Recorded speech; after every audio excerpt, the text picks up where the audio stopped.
Hey guys, let's get more news about Warriors, but first don't forget to subscribe to the channel and leave a like. Harden bags 39 as Clippers claim playoff spot and send Warriors to play in Los Angeles. James Harden scored 39 points as the Los Angeles Clippers defeated the Golden State Warriors 124-119 in overtime to clinch the final playoff spot in a thrilling last day of the NBA regular season on Sunday. Harden's superb display in San Francisco helped the Clippers bag the 5th seed in the Western Conference and sets up a first-round series with the 4th-seeded Denver Nuggets. The 35-year-old Harden's tally included 2 crucial back-to-back three-pointers in overtime that ultimately proved decisive in a back-and-forth duel that saw the lead change hands 23 times. The defeat for Golden State means the Warriors must now secure their place in the playoffs via the 4-team play-in tournament starting this week. The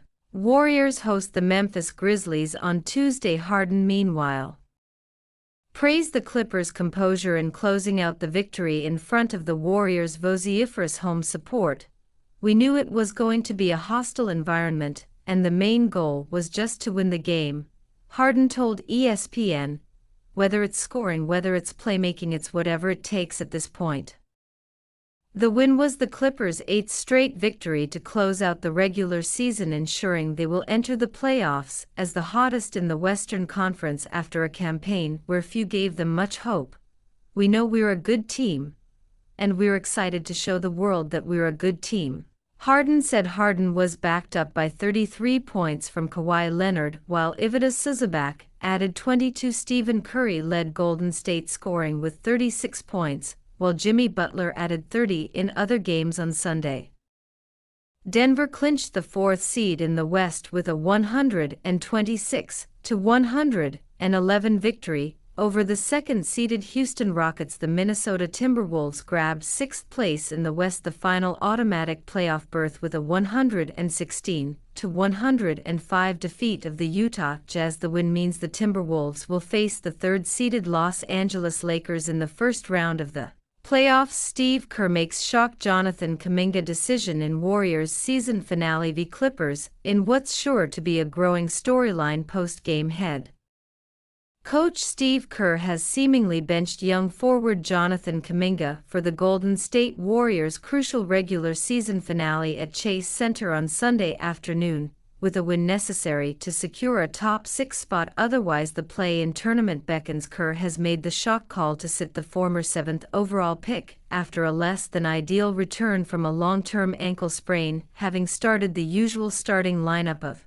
Stephen Curry, Brandon Podziemski, Jimmy Butler, Moses Moody, and Draymond Green. Gary Payton too was first to enter instead of Kuminga halfway through the opening period. Buddy Hield, Kevin Looney, and Quinten Post also saw first-quarter minutes, meaning Kerr is likely to have shortened the rotation to 9 in what is essentially a playoff game. Anthony Slater of The Athletic reported during the first quarter that word pregame was that Kuminga is not part of the Steve Kerr scripted rotation. It now remains to be seen whether that could change as the game progresses, but either way, it's sure to be a major storyline regardless of whether Golden State clinch victory or not. Following a 31-game absence from a significant ankle sprain suffered in early January, Kuminga has appeared in 15 games and averaged 20.8 minutes in a bench role. He's averaged 12.22 points, 3.9 rebounds, and 2.3 assists during this period,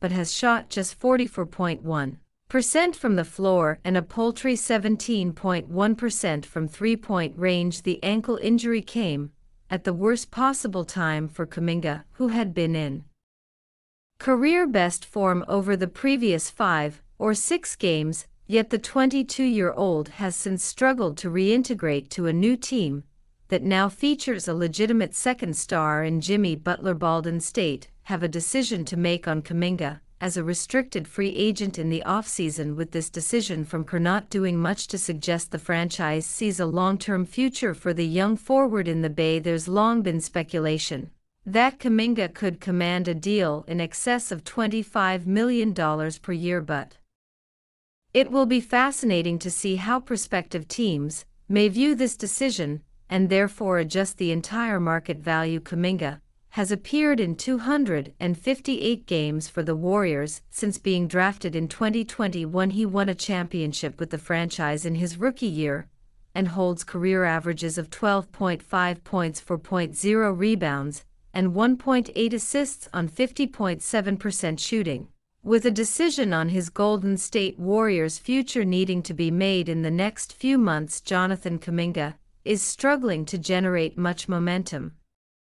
Upon his return from a long-term ankle injury, Kuminga raised some optimism with an excellent performance in a big game against the Los Angeles Lakers on Thursday, but has since failed to score more than 10 points in any of the last 4 games amid a limited bench role. Warriors' failed Kevin Durant trade is the gift that keeps on giving. Before their blockbuster trade for Jimmy Butler before the midseason deadline, the Golden State Warriors had another even bigger deal in place to reunite with 2x Finals MVP Kevin Durant. The under-pressure Suns were ready to accept a deal that likely would have netted them Butler and further assets, only for Durant to block the trade because he didn't want to move teams mid-season. The rest, as they say, is history. The Warriors got their hands on Butler and have since gone 23-6 with the 6x All-Star, while the Suns have only further collapsed into disaster and will miss the playoffs despite having the highest payroll in the league. Given Golden State appeared